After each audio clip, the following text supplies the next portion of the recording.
Rebel star Prabhas అంటే ఈ మధ్య కాలంలో అతను చూస్తున్నటువంటి సినిమాలు కావచ్చు, అతను చేస్తున్నటువంటి సినిమాలు కావచ్చు, అతని నుంచి వస్తున్నటువంటి అవుట్పుట్ కావచ్చు, అంత సాటిస్ఫైడ్గా లేదు అనేది మాత్రం స్పష్టంగా కనిపిస్తుంది. అంటే ఒక రకంగా చూస్తే before Baahubali and after Baahubali అనే కెరీర్ ప్రభాస్కి అందరికీ తెలిసిందే. ఇది బాహుబలి కంటే ముందు అతను ఒక టైర్ 2 హీరో లాగా కనిపిస్తాడు. మిర్చి, మిస్టర్ పర్ఫెక్ట్, లేకపోతే డార్లింగ్, ఈ కైండ్ ఆఫ్ సినిమాలు కావచ్చు, డిఫరెంట్ జానర్స్లో ఉన్నటువంటి సినిమాలు కావచ్చు, ఎట్లా చూసుకున్నా సరే టైర్ 2 హీరో లాగా కనిపిస్తాడు. అలాంటి ప్రభాస్ని బాహుబలి 2లతో ఒకేసారి తిరుగులేని బిగ్గెస్ట్ పాన్ ఇండియా స్టార్ లాగా మార్చడం, at the same time pan India స్టార్గా అవతరించినటువంటి ప్లేస్లోనే కూడా మళ్ళీ నెంబర్ 1 ప్లేస్లో, భారతదేశ వ్యాప్తంగా నెంబర్ 1 ప్లేస్లో నిలబడడం అనేది చాలా బిగ్గెస్ట్ అచీవ్మెంట్ కనిపిస్తుంది. ఆ అచీవ్మెంట్ని నిలబెట్టేలాగా కథల ఎంపిక మాత్రం ప్రభాస్ విషయాలు కొంచెం ఇబ్బంది పడుతున్నాడు. బాహుబలి తర్వాత చేసినటువంటి సాహో కావచ్చు, చాలా బిగ్గెస్ట్ భారీ అంచనాలు ఉన్నటువంటి సినిమా ఇది. సుజిత్ డైరెక్షన్లో వచ్చినటువంటి సినిమా ఇది.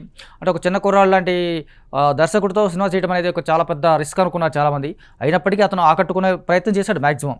సుజిత్ పరంగా చూస్తే కనుక అవుట్పుట్ బాగానే ఉండొచ్చు అనుకుండొచ్చు. కాకపోతే బాహుబలి లాంటి సినిమా కాబట్టి దాని మీద ఉన్నటువంటి ఎఫెక్ట్ కావచ్చు, ఆ సినిమా వల్ల కాస్త సాహోకి కొంచెం అంచనాలు తగ్గేలాగా అనిపించాయి మనకు. ఆ కారణంగా సౌత్లో పెద్దగా ఆకట్టుకోలేకపోయింది సాహో, బట్ నార్త్లో మాత్రం చాలా పెద్ద విజయం సాధించవచ్చు. అయితే ఆ తర్వాత వచ్చినటువంటి రాధేశ్యామ్ విషయంలో మాత్రం చాలా బిగ్గెస్ట్ మిస్టేక్స్ చేశాడా అన్నట్టుగా అనిపిస్తుంది. అంటే కథల పరంగా చిన్న ప్రయోగాలు చేయాలి, లేకపోతే కొత్త అదనం ఉన్నటువంటి కథలు ఎంచుకోవాలి, ఆకట్టుకునేలాగా చేసుకునే ప్రయత్నంలో భాగంగా అతను చేసినటువంటి రాధేశ్యామ్ సినిమా కూడా మరొకసారి డిసప్పాయింట్మెంట్ చేసింది. అంటే కథాపరంగా కావచ్చు, కథనం పరంగా కావచ్చు, ఆ సినిమా కొంతమందికి అయితే ఫేవరెట్ సినిమా కూడా నిజానికి రాధేశ్యామ్. అంటే అతనికి అప్పటికే వచ్చినటువంటి స్టార్ హీరో ఇమేజ్ కావచ్చు, లేకపోతే పాన్ ఇండియా స్టార్ ఇమేజ్ కావచ్చు, ఆ ఇమేజ్ని దాటి ఆ ఇమేజ్ని మించి కనపడేలాగా, లేకపోతే ఆ ఇమేజ్కి సరిపోయేలాగా కథలాగా కనిపించడం అనేది ప్రధానంగా లోపం కనిపిస్తుంది రాధేశ్యామ్. ఫైట్ లేకపోవడం, యాక్షన్ లేకపోవడం, కేవలం రొమాంటిక్ లవ్ స్టోరీ ట్రాక్ కావడం, ఆ క్లైమాక్స్లో వచ్చినటువంటి సన్నివేశాలు కావచ్చు, ఇవన్నీ కొంచెం డిసప్పాయింట్ చేసినట్టుగా సందర్భంగా కనిపిస్తుంది మనకు. సో ఆ కారణంగా కథల ఎంపిక పట్ల కొంచెం జాగ్రత్త పడాలి ప్రభాస్ అనుకునే టైంలో భారతదేశ వ్యాప్తంగా చూస్తే కనుక పౌరాణికల తీయడంలో తెలుగు వాళ్ళు చాలా ముందు స్థానంలో ఉంటారు. అంటే ఒక పౌరాణిక కథ పరంగా, లేదంటే పౌరాణిక కథనం పరంగా సరే తెలుగు దర్శకులు కావచ్చు, తెలుగు మేకర్స్ కావచ్చు, తీసినటువంటి గొప్ప సినిమాలు ఇప్పటిదాకా భారతదేశ వ్యాప్తంగా ఎవరు తీయలేరు కూడా. ఆ విషయం తెలిసి కూడా ప్రభాస్ స్టెప్ తీసుకోవడం అనేది బిగ్గెస్ట్ మిస్టేక్ లాగా కనిపిస్తుంది. అదే ఆదిపురుష్ యొక్క రిజల్ట్ మనకు కనిపిస్తుంది. అంటే ఆదిపురుష్ టీజర్ దగ్గర నుంచి మొదలుపెట్టిన దగ్గర నుంచి, ఫస్ట్ టీజర్ రిలీజ్ చేసినటువంటి సందర్భం నుంచి విమర్శలు కావచ్చు, లేకపోతే కాంట్రవర్సీలు కావచ్చు, లేకపోతే రకరకాల ఇష్యూస్ కావచ్చు, ఈ కారణంగా ఆ సినిమా ఆగిపోయి మళ్ళీ ఆ తర్వాత చాలా కాలంగా విఎఫ్ఎక్స్ కావచ్చు, గ్రాఫిక్స్ కావచ్చు, ఇవన్నీ మార్చుకొని ఆ తర్వాత చాలా లేటుగా విడుదల చేసింది. లేటుగా విడుదలైనప్పటికీ కూడా రిజల్ట్ పరంగా చూస్తే కనుక తేడా కొట్టింది. అంటే కమర్షియల్గా కొంతవరకు ఆకట్టుకునేలాగా ఉంది. రామాయణం కథ కాబట్టి ప్రేక్షకులు కొంతవరకు ఆదరించినట్టుగా కనిపిస్తుంది మనకు. సో అంతవరకు చూస్తే బాహుబలి తర్వాత చేసినటువంటి 3 సినిమాలు కూడా కథాపరంగా లేకపోతే కథనం పరంగా చూస్తే చాలా లోపంగా కనిపిస్తూ ఉంటాయి, లోపభూయిష్టంగా కనిపిస్తూ ఉంటాయి. At the same time Prabhas ఎంచుకున్నటువంటి కథల విషయంలో పట్ల జాగ్రత్త తీసుకోలేకపోయాడు అనే విషయం కూడా క్లియర్గా స్పష్టంగా తెలుస్తుంది మనకు. ఇక ఆ తర్వాత చేసినటువంటి సలార్ విషయంలో మాత్రం ఒక బిగ్గెస్ట్ ప్లస్ పాయింట్ లాగా కనిపిస్తుంది మనకు. అంటే సలార్ లాంటి ఒక స్టైల్ కావచ్చు, లేకపోతే మేకింగ్ స్టైల్ కావచ్చు, టేకింగ్ స్టైల్ కావచ్చు, ప్రశాంత్ నీళ్ళు కేజీఎఫ్ తర్వాత చేసినటువంటి సినిమా కావచ్చు, ఆ సినిమా మీద ఉన్నటువంటి అంచనాలు కావచ్చు, ఆ సినిమాకి సంబంధించినటువంటి ఎక్స్పెక్టేషన్స్ కావచ్చు, ఇవన్నీ చాలా భారీ స్థాయిలో ఉండడం, భారీ స్థాయిలో కనపడడం అనేది Prabhas at the same time cutout సరిపోయేలాగా కథలాగా కనపడడం అనేది చాలా పెద్ద ప్లస్ పాయింట్ లాగా మనకు సలార్ కనిపిస్తుంది. కాకపోతే కమర్షియల్గా చూస్తే 1000 కోట్ల వరకు, అంటే ఇప్పటివరకు 4 సినిమాగా సాహో కావచ్చు, ఆదిపురుష్ కావచ్చు, రాధేశ్యామ్ కావచ్చు, సలార్ కావచ్చు, ఇవన్నీ 1000 కోట్ల వరకు వచ్చేటువంటి సినిమాలు మాత్రం కనపడడం లేదు.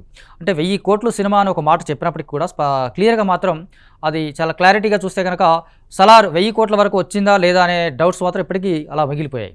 సో అయినప్పటికీ కూడా కథాపరంగా లేదా కథనపరంగా, ప్రధానంగా నటన పరంగా చాలా బాగా ఆకట్టుకున్నాడు సలార్లో ప్రభాస్. అంటే మిగతా 3 సినిమాలతో కంపేర్ చేస్తే కనుక ఆ కటౌట్కి సరిపోయే కంటెంట్ లాగా సలార్తో ఆకట్టుకున్నాడు.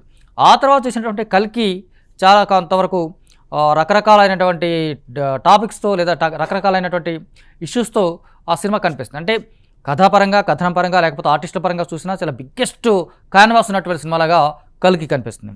అంటే కమల్ హాసన్ కావచ్చు, అమితాబ్ బచ్చన్ కావచ్చు, దీపికా పదుకొన్ కావచ్చు, శోభన కావచ్చు, పెద్ద స్టార్స్ ఉన్నటువంటి సినిమాలో ప్రభాస్ను చూపించినటువంటి పాత్ర మాత్రం చాలా విమర్శలకు గురైంది. నిజానికి ప్రభాస్ క్యారెక్టరైజేషన్ పరంగా చూస్తే కనుక ఆ సినిమా చాలా కామెడీ పీస్ లాగాను, లేకపోతే డిఫరెంట్ కట్అవుట్ లాగాను, లేకపోతే ఎలా ఆకట్టుకునేలాగా మెప్పించలేకపోయినటువంటి సందర్భంగా కనిపిస్తుంది స్పష్టంగా. ఈ 2 రకాలు, అంటే ఒకవైపు అమితాబ్ బచ్చన్ లాంటి, కమల్ హాసన్ లాంటి క్యారెక్టర్లు అద్భుతంగా రూపొందించినట్టు చూపిస్తూనే ప్రభాస్ పాత్ర మాత్రం దర్శకుడి విషయంలో చాలా స్పష్టత లేకపోవడం, లేకపోతే డిఫరెంట్ క్యారెక్టరైజేషన్ కానీ డిఫరెంట్గా కనిపించడం అనేది, చూపించడం అనేది చాలా నిరాశపరిచింది ఒక రకంగా ప్రేక్షకులకి. ప్రధానంగా ప్రభాస్ ఫ్యాన్స్ నుంచి కూడా డిసప్పాయింట్మెంట్ అనేది కల్కి సినిమాకి సంబంధించి మాత్రం కనిపిస్తుంది. కాకపోతే కమర్షియల్గా సినిమా కొంత వర్కౌట్ అయింది. 5 కోట్లు 500 కోట్లు లేదా 600 కోట్ల వరకు వచ్చినటువంటి సినిమా కూడా కనిపిస్తుంది.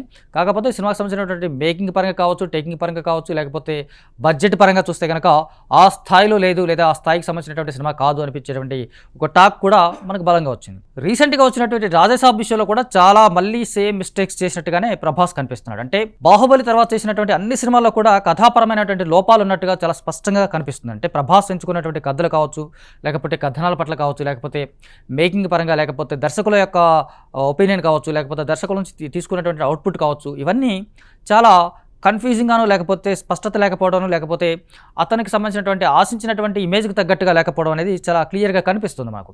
సో రాజాసాబ్కు సంబంధించి చూసినప్పుడు కూడా చాలా చిన్న కథ, సాధారణమైనటువంటి కథగా మొదలవుతుంది. లేకపోతే ప్రభాస్ని కొంచెం చిన్న స్థాయిలో కనిపించాలి, చాలా తెలుగు ఆడియన్స్ మాత్రమే టార్గెట్ చేసుకోవాలి అనుకున్నట్టుగా కనిపిస్తుంది మనకు. అంటే అక్కడి నుంచి మొదలైనటువంటి కథ ఆ తర్వాత మళ్ళీ కాన్వాస్ పెరిగింది, దానికి కథా స్థాయి పెరిగింది.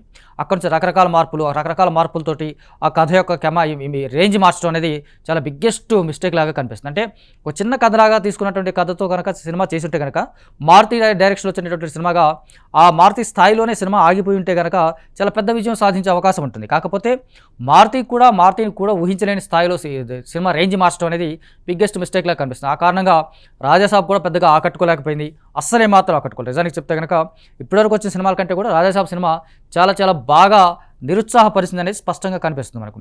ఈ కారణంగానే ప్రభాస్ ఎంపిక పట్ల చాలామందికి అనుమానాలు కనిపిస్తున్నాయి. ప్రభాస్ చూస్ చేసుకున్నటువంటి స్టోరీస్ కావచ్చు, లేకపోతే అతను కథనం పట్ల తీసుకున్నటువంటి శ్రద్ధ కావచ్చు, ఈ విషయాల్లో అతనికి ఒక స్పష్టత లేకపోతే క్లారిటీ లేకపోవడం, లేకపోతే అతను క్లియర్గా కథల ఎంపిక పట్ల నెగ్లిజెన్స్ చూపించడం అనేది కనిపిస్తుంది మనకు ఒక రకంగా చూస్తే. అంటే కేవలం తన ఇమేజ్, లేకపోతే స్టార్డమ్ కావచ్చు, లేకపోతే బిగ్గెస్ట్ స్టార్ అనేటువంటి ఒక ఇమేజ్ కావచ్చు, ఆ ఇమేజ్ని కాపాడుకునేలాగా రెమ్యునరేషన్స్, లేకపోతే ఇంకా రకరకాల ఇతరత్ర మాట్లాడే విధానంగా చూసుకుంటే కనుక భారీ స్థాయిలో రెమ్యునరేషన్ తీసుకుంటున్నాడు, కానీ కథ ఎంపిక విషయంలో మాత్రం స్పష్టంగా లేదు, క్లియర్గా లేడు అని చెప్పడం అనేది ఒక విమర్శ కూడా కనిపిస్తుంది మనకు.